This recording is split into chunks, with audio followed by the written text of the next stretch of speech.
Welcome back. So in this episode, I'm going to be explaining why I changed my channel's name to The Real Mr. Mom. And that's because let's say by the definition, or I'm pretty sure the premise of the movie with Michael Keaton. Yeah, I'm a Mr. Mom. Generally, I stay at home dad. I work part-time, but yeah, most of my time is spent with my four wonderful kids and, making dinner all the time. And, I say I don't do all the dishes and all the laundry, but I definitely do a good chunk. But anyhow, so I wrote some of this down just because my mind wanders. And so, yeah, hopefully this will help me focus. So in this episode is a backstory of my channel's new name, as well as a brief insight into the factor that affects my mental health. I am grateful for my wife for providing for our family as she does, and exceedingly grateful I'm able to spend as much time as I do with our children. Being a stay-at-home dad does wear on me for several reasons. First, children are exhausting. For anybody who has children, yes, they're a lot of fun, but they're exhausting. We have 4 beautiful children, 3 boys and a girl. And for those who have kids, they typically only have 2 modes: bat out of hell and sleep. And maybe my kids are different, but again, I grew up with 7 little sisters, 8 sisters total. I've been around a lot of kids, and yeah, typically they're the Energizer Bunny. They just keep going, which is a lot of fun. They're very entertaining. It's wonderful watching their characters. But as far as when you're dealing with, like I said, I do most of the cooking, I do cleaning, I would do work part time. There's just life. So the constant go can definitely wear on me. And again, too, that's, not the end of the world. That's children. But for somebody suffering from traumatic pain that deals with depression, it definitely can be overwhelming. So the second element of my mental pain, being a stay-at-home father, I'm not sure where I was going there, but father, stems from society's outlook on myself as well as my own self-image. It's difficult to talk to other men about what I do for a living because all the men I know work full-time, and so being a breadwinner is part of their identities. I was brought up. I'm not sure what I'm saying. Okay, that's one. So it's been brought up a couple of times, but I don't know what else. I must have been tired. I'm kind of tired. It's really late right now. So it's been brought up a couple of times. With talking about what's new. Meeting up with friends I haven't seen in years. We'll talk about what you're doing for a living and all that good stuff. So yes, I get to pat myself on the back and say I'm a stay-at-home dad. And like I said, none of my friends, new and old, are stay-at-home dads. And so, and I'm not condemning that. I'm not saying it's a bad thing. It's just, when you're the odd man out, and again, too, suffering from mental health issues with depression, it's definitely alienating. Just because, it's just that, high school mentality of you want to fit in. But the thing is that when I have brought it up, they just kind of, I'm gonna say, usually they're just kind of like, oh, okay, cool. But yeah, they'll ask me how do I stay sane? That's my favorite question, and I don't really. But the other part is me, with that position, that me being a stay-at-home dad, and I was raised that my future was to provide the financial stability to my family, and so the fact that I don't makes me question my self-value at times. This feeling of self-doubt is fed my depression, and so the cycle begins.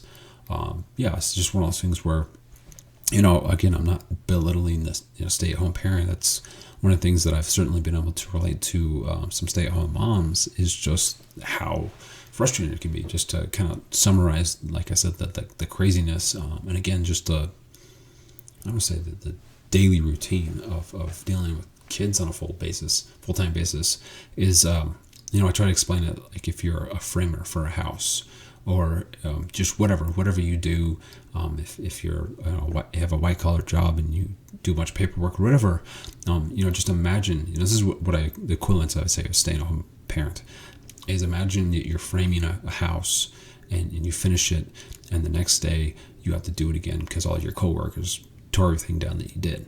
And then every single day, that's what you do, is I literally the other day, I was cleaning one of my, two of my kids' rooms, and as I was cleaning and collecting the toys and organizing it, my daughter so helpfully was taking everything away because she was so grateful that I collected them and given her a nice little bin for her to cycle through. But literally, she was undoing everything I did as I did it. And, I laughed just because it was one of those moments where you laugh or cry. But again, that's just the mentality of cleaning the same room over and over, doing the same laundry over and over. My favorite part is just wondering what aspect of my kids' clothes are actually dirty and what was just flung on the ground because they didn't want to wear it or they wanted to change 4 times. And so, yes, I have the privilege of smelling my children's clothes to know if they're dirty or not. And that's a lovely surprise. You'd think I would learn and just assume. But again, that's the mental breaking is it's just feeling frustrated of washing clean clothes. We have 4 kids, and so the amount of laundry that has to be done is pretty immense. And so the aspect of having to wash clean clothes repeatedly is just another, cherry on top of the cycle. So I say that being said, I love not being, okay. So this is the positive aspect of being Mr. Mom. That being said, I love not being what people continuously stereotype me as. I've seen comedian acts, political arguments where us men put women in these predetermined roles. We don't do much with childcare. We aren't much involved in our wedding planning. And again, I'm just going off of a few, I think they were Netflix specials or whatever, where some comedians, male and female, were just pretty minimalizing, saying that women do all the caregiving and men have no idea. And then again, there was one where a female comedian was talking about her now husband did absolutely nothing with the wedding planning, and that this is the way all men are, and it's just something we need to accept. And that's the thing is, like I said, I do most of the cooking by a long shot. I do most of the child care, even when my wife is home. I do laundry regularly as well as dishes, and I spent countless hours planning and preparing for our wedding. So that is an aspect I do like. It's just not being able to have that stereotype of being less than contributing in these aspects. It's something that, and again, too, that's one thing. And again, I appreciate the concept of not saying that this is a woman's role, and that was never my expectations from my wife, was that she had to stay at home and cook and clean and take care of our children. That was never, even when I was, looking at having a career of my own. And again, too, that's the thing that I think is, an aspect of I don't want to say the negativity, but maybe the image that being a stay-at-home parent has in society, is it's not a position, it's not a job, so to speak, that has a monetary value.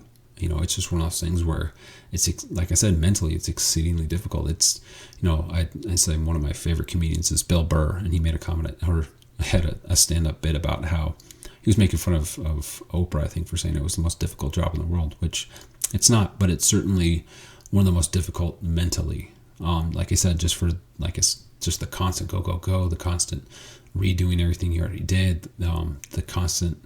I love it when I spend 3 hours making dinner and my children tell me it's disgusting or it stinks or they don't like it. That's the best, is when you spend all this time and again, and throughout those 3 hours, you're constantly being bombarded and asked to get this and that for your kids. And so I would say it's just a very thankless job. I'm not saying that I never get thanks. My wife always thanks me every night when I make dinner. But again, it's just one of those things where, if I made 6 figures and I did this job, it's something I can brag about. I'm not saying that money is everything by any means, but again, a lot has to do with the societal outlook on it. Again, I think there are times when women who are going out into the workforce think little of it, and a lot of it had to do with the fact that it was just it was a role that was being pushed on them, and so I think internally it was demonized. But again, so it's just all these struggles of having self-value. I think that's something that we all seek, is to have self-value and feel accepted as who we are. And so this, me being Mr. Mom, is just part of who I am right now, and especially with everything going on with dealing with depression, it's just really important for me to identify these factors, like I said, and that's one of the reasons why not just explaining my name change for my channel, but also just explaining that's a contributor to your mental health. It's not just everything that's happened to you, but it's the conditions with which you're dealing with them. It's one of those things where I know my pain would still be my pain. But yeah, if I was working some big wig job and I had 6-7 figure pay and stuff, that's something that would be, I wouldn't say positive, but it'd be something that I could look positively at. It'd be one of those things where if I was creating this lifestyle, I would feel accomplished. I would feel good about myself for being able to provide this. And so again, I do feel good about being able to take care of my kids and such. I do feel good about providing, making a home cooked meal more nights than not. But again, it's not something that I bring to the bank, and so it's not something I can show the true value, because again, and again, so I know it's external sources that factor in, and I know it's internal. But again, I think that's important for somebody who's suffering from depression and issues with mental health. It's really important to look at those things and to realize how they can affect your pain. Because like I was talking in the other episode about me relapsing with mental health, that there are so many factors that come into account. It's not just what's happening or what's happened. It's a combination of the two. And so, me being a Mr. Mom, me being a stay-at-home dad, that's going to, like I said, that's going to affect my self-value. And that's one of the aspects of depression, is you have a low self-value when you're in a depressed state of mind. And so again, this is something that's going to feed your depression if you're in that state of mind. So it's important to, it's almost like, I don't know, to a certain degree, I'd say that your mind, specifically if you're suffering from mental illness, from depression, from extreme anxiety and so forth, I'd look at your mind a lot like it's, I say a big, let's say I was watching Deadliest Catch earlier. So let's just think about it like a big fishing boat. And so the issue is when you have mental health issues and depression, is that that your boat, so to speak, has stability problems. There's certain points where it's frail, where the engine might have certain issues. The electric might be suffering. There might be a crack in the hull or whatever. But the idea is that there are certain things, certain aspects to your stability, to your safety, that are compromised whenever you go into that state of mind. So that's what I'm trying to correlate is when you're in a depressed state of mind, it's really important to identify all the factors that can influence your mental health, your mental stability, so that if you do slip into a depressed state of mind, you're aware of what you need to do. You're aware of what you need to keep an eye out on.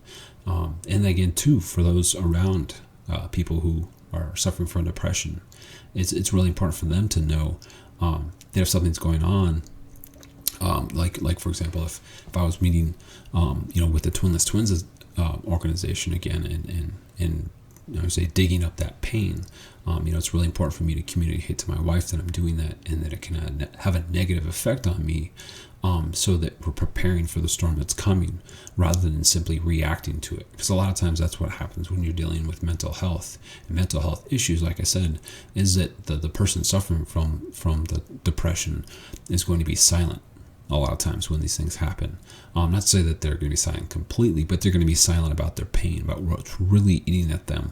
And so again, they're not going to be calling for help. And again, it's very easy for us as individuals to not necessarily be on the lookout. It's one of those things where we all have things going on.